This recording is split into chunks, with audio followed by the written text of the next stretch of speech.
मंत्रिपदाची शपथ आणि खातेवाटपानंतर हिवाळी अधिवेशन संपल्यानंतर मदत व पुनर्वसन मंत्री मकरंद पाटील हे प्रथमतः सातारा जिल्ह्यात आले असून वाई तालुक्यातील कार्यकर्त्यांनी त्यांचे भुईंज पाचवडला भव्य दिव्य स्वागत केले। भुईंजचे उपसरपंच व राष्ट्रवादी काँग्रेसचे युवा नेते शुभम पवार यांनी हजारो युवकांच्या उपस्थितीत मकरंद पाटील यांचे स्वागत केले।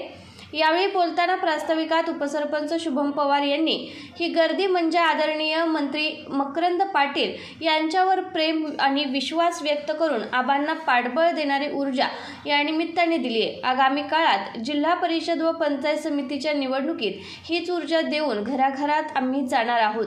प्रारंभी किसनवीर कारखाना परिवाराच्या वतीने व्हाईस चेअरमन प्रमोददादा शिंदे, संचालक प्रकाश धायगुडे, पैलवान प्रकाश पावशे, राजू काका भोसले, उद्योजक शेखर भोसले पाटील, उद्योजक धनंजय बाबर, माजी उपसरपंच शशिकांत दगडे, बापूसाहेब जाधवराव त्याचबरोबर इतर गावकऱ्यांनी आभार मानले।